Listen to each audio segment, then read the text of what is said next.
Halo sahabat Kompas TV, kembali lagi di Top 3 News bersama Anjani untuk mengabarkan 3 berita terpopuler yang terjadi hari ini, hari Selasa 20 April 2021. Tapi sebelumnya jangan lupa ya, subscribe dulu channel YouTube Kompas TV.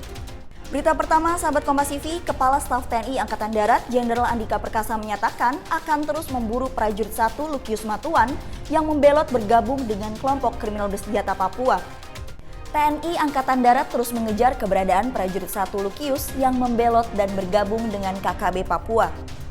Kepala Staf Angkatan Darat Jenderal Andika Perkasa menyatakan Lukius membawa 2 magazin peluru yang berisikan 70 butir peluru.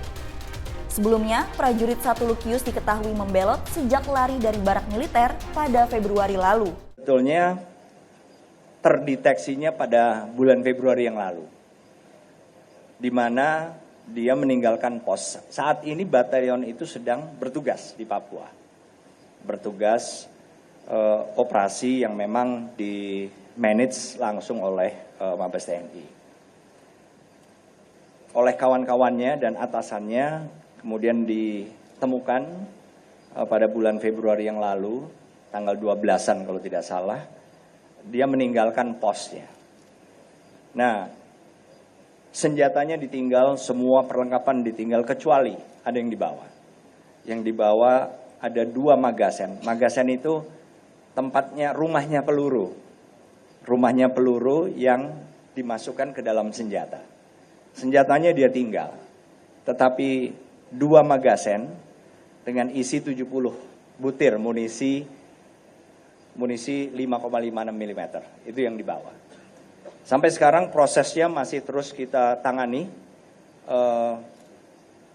beberapa pasal sudah kita kenakan, termasuk THTI atau tidak hadir tanpa izin yang setelah 30 hari kita sudah bisa memecat yang bersangkutan. Tetapi pencarian kepada yang bersangkutan terus dilakukan, baik secara fisik maupun elektronik.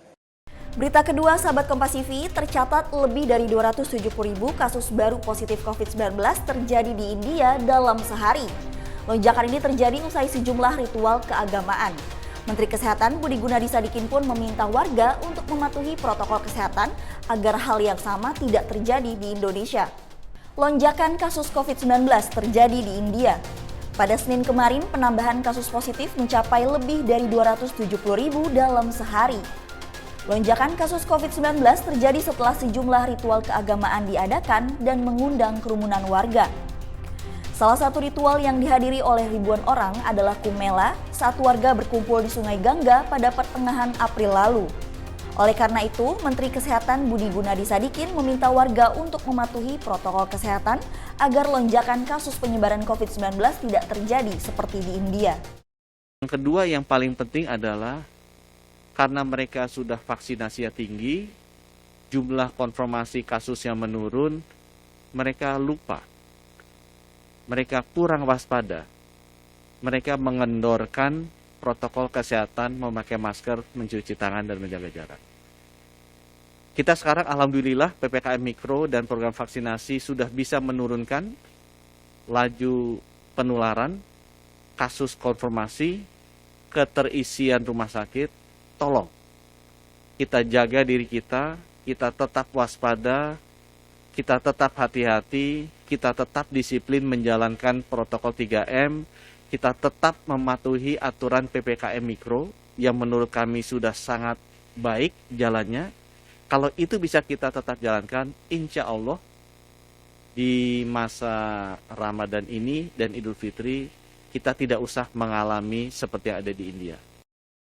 Berita ketiga, sahabat Kompas TV, pegawai Bea Cukai Provinsi Riau diserang oleh belasan orang tak dikenal di kota Pekanbaru, Riau. Penyerangan itu dilakukan saat petugas Bea Cukai berupaya menggagalkan diduga peredaran rokok ilegal. Inilah video amatir saat petugas Bea Cukai Provinsi Riau diserang oleh belasan orang tak dikenal. Penyerangan ini terjadi di Jalan Juanda, Pekanbaru, Riau. Kejadian penyerangan ini terjadi pada Senin malam sekitar pukul 11 setelah petugas Bea Cukai berhasil membuntuti sebuah minibus yang diduga membawa rokok ilegal. Petugas Bea Cukai berusaha menyelamatkan diri dari penyerangan, namun beberapa mobil pelaku menabrak mobil petugas. Akibat penyerangan itu, 2 petugas Bea Cukai mengalami luka di bagian kepala dan badan. Nah, itu tadi 3 berita terpopuler yang terjadi hari ini, sahabat Kompas TV. Jangan lupa ya untuk terus jaga kesehatan dan selalu terapkan protokol kesehatan. Terakhir, jangan lupa juga like, komen, share, dan subscribe channel YouTube Kompas TV. Saya Anjani, pamit undur diri dulu ya. Dadah!